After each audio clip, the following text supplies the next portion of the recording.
Love that dramatic music. Love it.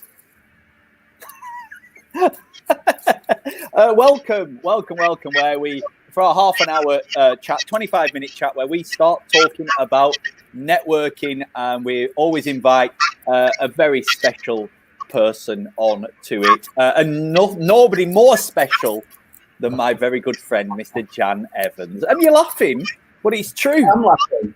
You are laughing. Jan, good afternoon. Good afternoon, my friend. Good afternoon. Hello. Jan, well, where do we start? I don't actually know where to start. It's like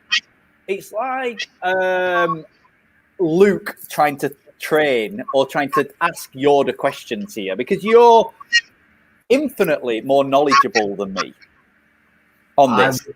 I would dispute that, Mr. Mulligan. But I don't know where to start. So we know each other very much through networking. That's how we started. Yeah.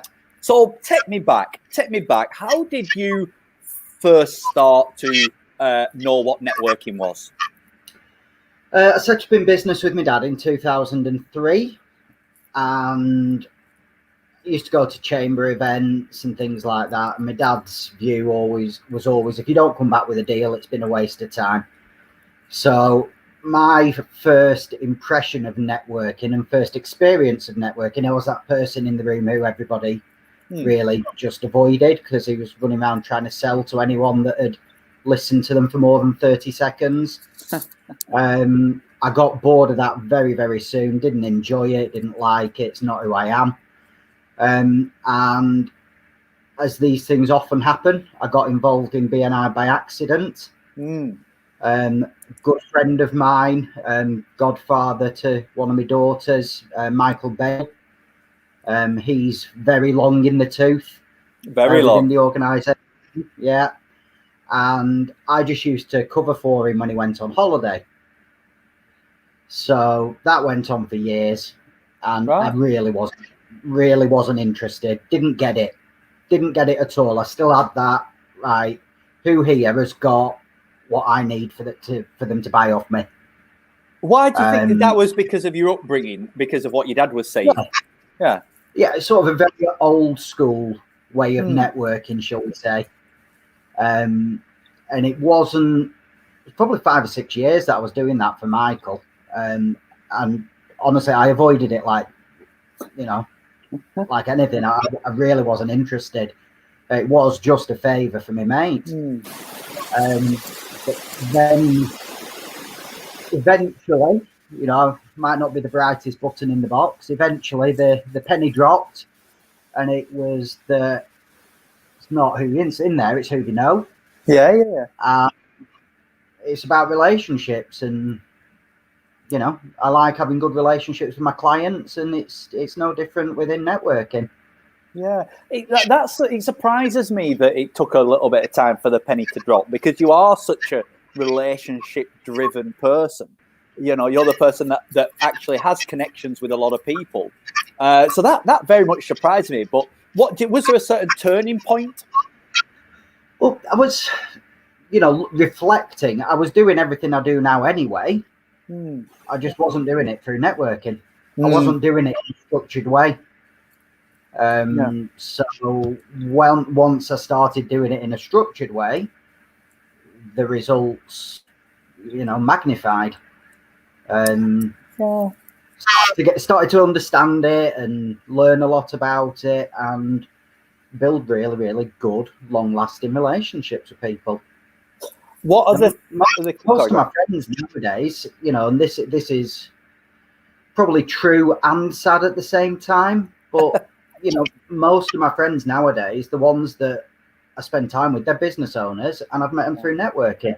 We face the same challenges. We have the same problems. We have the same victories, and we enjoy the same wins. It's peer to peer, isn't it? Yeah. And it's when you I think when when it's your own business and you live and you never switch off from that business, you want to be with people who get that and who live the same way. What are the key principles then that you use to make networking work? What are the key things that you do? Whether it's let me think. I'm just trying to think of what are the things that people should be doing when they go networking. The absolute musts. I would say always be honest. Yeah. You know, for me, that's the big one. Do what you say you're going to do. You know, it's again, you come across a lot of people within, the networking spheres, and they're all jam. You know, they're just there to sell stuff to you. It's not about what they can give to people; it's what they can get from it. And I think once you have that mindset, and you do genuinely want to help people, you want other people to do well, and if you like them, you want to help them achieve those goals. And if you can do that by introducing them to somebody and getting them through a door that otherwise would be closed, it comes back to you over time in spades. Does that mean that you can't have a strategy though? Because I think you're the type of person that has a strategy to your networking. You actually know what you want. It takes time, but can you have a strategy and also be a giver at the same time? My strategy is giving. Right. I set myself goals. I have goals and targets for my network, and all of those about what I can give to other people. Because I know if I keep doing that and I keep doing the right thing and I keep helping people will want to help me. They fall under the illusion that I'm all right. Very good. So tell us about Jets then, because people may have not seen you before, and they were going, "That's all very well and good, John, and you're great at networking. What the bloody hell do you do?" Yeah, I'm delighted to say we're celebrating our 10th year trading in 2021. So very, very happy about that. What we do, we look after fleets. We help fleets with camera equipment, with cyclist safety equipment, with tracking devices. It's all about managing the fleet, managing the safety. If we help a fleet of vehicles operate more safely, that's making Lancashire roads safer. I'm all right with that. And if they save some money and it puts food on my table at the same time, happy days. Love it. Have you always had a passion for that sort of stuff? Where's it come from? Your passion for making roads safer, or what's the background? Well, it's how I got into tracking originally. Again, completely by accident. My dad's background was two-way radio, which I found very, very boring. I'd grown up around it. There were always two-way radios around our house, being settled and fixed and whatever. So I've always had a keen interest in technology, I guess that gave me. But 2003, the two-way radio world wasn't moving fast enough when I set up with my dad. So all his old sidekicks were getting into the tracking world. So that was very fast-paced. That was just taking off really at that time. And it is, the technology has changed so much in nearly 18 years now. It's a good industry to be in. I think, it's not an affinity for vehicles. It's people.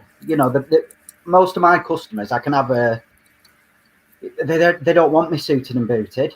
No. No. They want somebody they can talk to, who can fix a problem, who they can F and Jeff at if they want to, and have a beer with. But they know they'll get looked after. And that's what I and it is. It's just I've ended up in that world. You've got to be kind of all right at it, I guess, to stay in it for so long.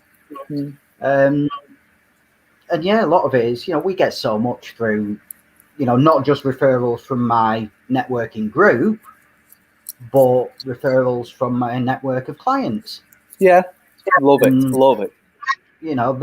That for me is one of my biggest networks. It's my clients. Some of those guys have been with me 10 years. And how are them relationships maintained? Because I'm assuming you just don't go back to them every 2 years or every 3 years. What are the secrets behind that? There's no secrets. It's just picking up the phone. Yeah. You know, a lot of my clients are quite old school, so there's not much Zooming gone on. You know, but if we go back to March, Yeah, you know, when the wheels fell off the world, yeah, I made a very, very conscious decision that any negative, there had to be positive in it. And so I decided all the horrible stuff that was being thrown at us, just, you know, stop, take a breath. There's got to be some good coming out of that. And I realized very, very quickly that I was never going to get that sort of time. That's gold. That's absolute gold. Nobody wanted to buy anything.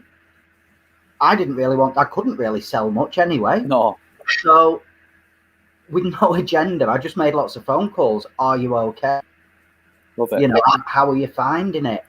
And, you know, there wasn't an agenda. You know, a couple of people I spoke to, you know, sorry we didn't ring you back. We've had COVID. Oh, are you okay? They're like, no, thanks. You know, and it was just talking. You know, people were sat at home, you know, bouncing off the wall. You know, somebody just ringing them. And it's coincidental, but I just made a commitment, ring at least 4 people every day. Yeah, I love that. You know, and have at least a 15-minute chat with them. You know, you were one of them that I rang pretty regularly, weren't I? Because you were having a rough time. Rough time. Really rough. Yeah. You know? But again, just doing that, there was more than 2 or 3 people that I just caught at a very, very good time that they needed to talk to somebody. And it wasn't about business. It was just talking. But then you fast forward 2 months when we were operating again. And yeah, things went at a real old pace. You know, we'd done all the COVID policies and stuff for our fitters. Yeah. So we hadn't been idle. Although I did spend a lot of time kicking a ball around the garden and stuff like that. But we'd used the time wisely, tidied up the website, got the health and safety side sorted, completely transparent with our clients. This is how we will operate. Would you like us to come in? And it's, well, our wagons are sat in the yard. Yeah, right. Please do come in, fit the stuff, you know, because otherwise it'll cost us money to take them off the road. Yeah. And it's just not slowed down since. We're going to come back to how are you calls in 1 second. Paul's put a question in here, and he said, for years it was drilled into me to get yourself out there. I'm not a salesy person, so he hated the idea. And then the penny dropped. It's much actually easier to listen to people than to try and sell to them. And that's a key point, isn't it? One of the simplest and best things I learned in networking was you have 2 ears and 1 mouth. Use them in that priority. Yeah. Absolutely. And if you listen, you can help people more. And the more you help people, the more people want to help you. I had a conversation with somebody a couple of days ago, and somebody who was looking at getting into networking. And throughout the 30-minute conversation, it was, what can I get out of this group or whatever it may be? And not once did they say, this is what I can give. You get your phone, Jan. Don't you worry about it. It's Alexa. It's an Alexa alarm. Yeah, not once did they say, actually, what could I give? And I think we'd all much rather network with people who are saying, what can I give to you? Yeah. What can I give? What do you need? How can I help? Exactly right. And beautiful question. How can I help? How can I help? Yeah. And the business does come back. And that's that beauty of, and I think it's a lesson if anybody is watching and they're saying, well, actually, I'm maybe a little bit stuck for business right now, or I'm not as busy as I want to be.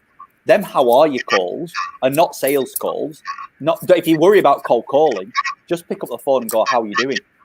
I hate cold calling. Can't do it. I'm rubbish at it. Yeah. I can ring up and ask people how they are, though. Yeah. Yeah, you can, yeah. So what does the future look like then? Well, you know, for certainly first of all for Jets, you know, what's it looking like next 12 months and beyond? Well, I mean, you'll know this, but you watch as well. You know, there's a new scheme called the DVS scheme coming in London, where You know, HGVs have to be fitted out with a certain level of safety equipment to protect cyclists and pedestrians. And that's got my fitters working 6 days most weeks. Love it. You know, just scrabbling, fleets are just scrabbling to get it in time. But that's then going to keep rolling. And I then see that they'll see the success in London and they'll roll it north. And I think city by city, they'll start adopting something similar. So that'll keep us nice and busy. Very good, very good. And of course, it'd be remiss of me not to mention the way that networking has changed, because that's the way that you've obtained your business has changed in the last 12 months. We've gone very much into a virtual world, and we all have unique circumstances, whether we like it or we don't. What's your thoughts on the last 12 months and going forward into the future about networking? I'm quite comfortable doing it online. It works for me. You know, for my personal circumstance, it really, really works. I like the fact I've only actually worn long trousers 3 times since March. You know, I can do my job in my Rovers shorts and, you know, do it effectively. You know, I'm getting more quality time with my family and I'm being much more efficient. You know, the car on my drive, the battery in that's been flat for 3 months. I'm not bothered. Don't need it. You know, I can do everything from my phone and my laptop. Yeah. Love it. Do you say that you're still building the same level of relationships with people? Do you miss in part though at all that face-to-face element? I'm not talking about meetings, but maybe having them one-to-ones or then marketing meetings outside. Are you missing that a little bit?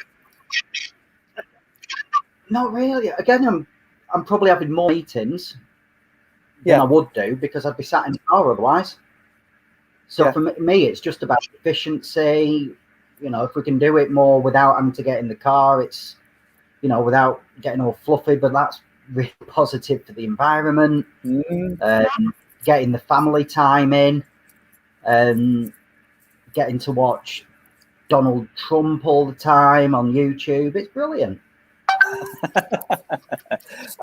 Very good. So let's finish with Jan's top tips. Jan's top tips for being in business so long. Maybe we have one of them, and then a couple of tips about how to effectively network in this modern age. Being in business so long, just never give up. Okay. You know, my youngest is 6, and she already knows Evans is don't give up. You know, you get, you know, you have bad times in business. You know, times where you think that's it, it's all over. But you get back up, you dust yourself down, and you find a way. So I think resilience in business. And just being honest to yourself. You know, just be yourself. And you know, you've got to be good at what you do, of course. But at the end of the day, people buy off people, and if they're going to stay with you, they've got to like you. And that's why they buy off you. Well, maybe I'm the exception. Definitely resilience. From networking, just keep giving. Yeah, absolutely. Keep giving and do what you say you're going to do, and keep talking to people. You know, one thing that irks me, I still can't believe people do this. You know, where they don't tell you how you've introduced them to somebody, maybe their dream client, and they don't keep you in the loop of how it's gone. You know, for me, it's whenever I get an introduction, good or bad, I let people know. And the good ones, I really let them know. Love it. I had an introduction last year, and it's led on to 2nd, 3rd, 4th. I think we're on 5th generation introductions now. You know, she just every now and again she gets a bottle of gin, lands on a doorstep. She gets a big bunch of flowers, lands on a doorstep, because I'd have never got through that door. And it was nothing to her. It was a friend. Will you speak to him? Right time. what was the question I was going to ask? Because we're blessed, aren't we? And I say this all the time. We're blessed with so much great networking in the Northwest, in Lancashire. Whether it's our friends at the Chamber or the FSB or Shout or Bob or whatever you want, we've got loads of great networking. So, and that giving attitude should be across all relationships. Yeah, awesome. Yeah. I think it's got to be the way you live your life. Love it. I don't think it's any different. I just do in business and networking what I like to do in life, except to putting the bins out. I try and get out of that. Don't we all? Right, Dan, where can people go to find more about Jets? Hook up with me on LinkedIn. Quite active on there. You've got our website, which is jetsgps.co.uk. Those are probably the easiest places to find us. Awesome. I genuinely appreciate it. Thank you very, very much for your time. I know you're a busy chap. Have a great weekend. Don't do anything silly. Can't guarantee that, Liam. No, I know you can't. And let's hope the Rovers win. Yeah, absolutely. Have a great day, my friend. Yeah, look after yourself, buddy. See you soon. Bye.